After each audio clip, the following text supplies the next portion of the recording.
How many people would like to hear Mr. Gingrich speak today?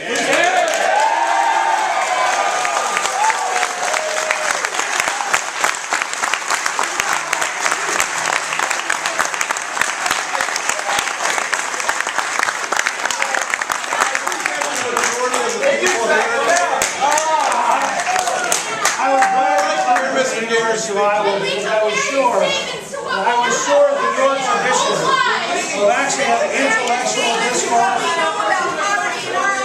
Now, we are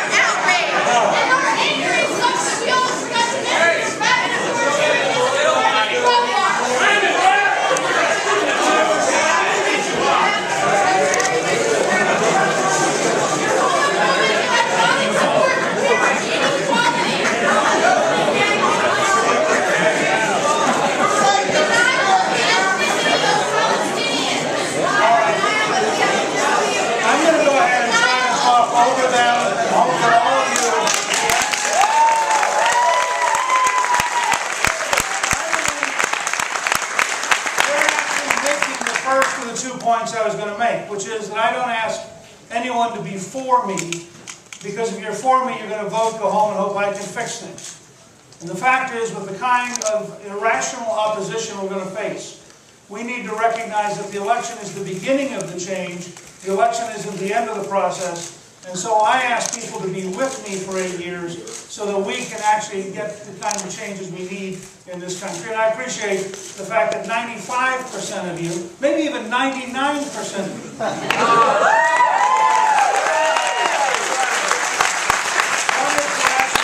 intelligent discussion.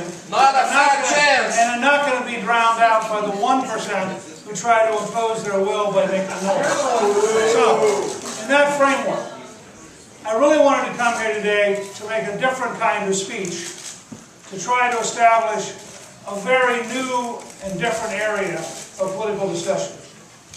Because I've been very struck that we keep trying to solve the entitlement problems and the healthcare problem without looking at the underlying drivers of those costs.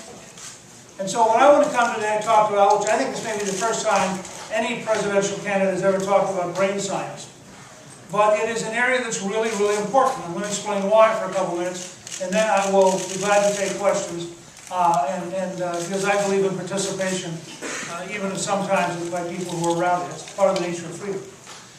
So let me talk briefly about brain science. For 3 years, I co-chaired an Alzheimer's working group with former Democratic Senator Bob Kerrey of Nebraska. And as we got more and more involved, I was fascinated with the scale of the challenges we have in patterns that come out of the brain, whether it's Alzheimer's, Parkinson's, autism, mental health, brain injuries, side effects from concussions. I mean, you look at all the different effects that come from your brain, it turns out that it is a major driver of what we call the budget. So when people are talking about how are you going to fix the budget over the next 20 or 30 years, and then they don't actually look at what's really driving the cost. A major factor is that we are living longer, which is good, but has budgetary implications. And when we live longer, by the time you're 85, almost 1 out of 2 Americans will have some form of dementia. Almost half.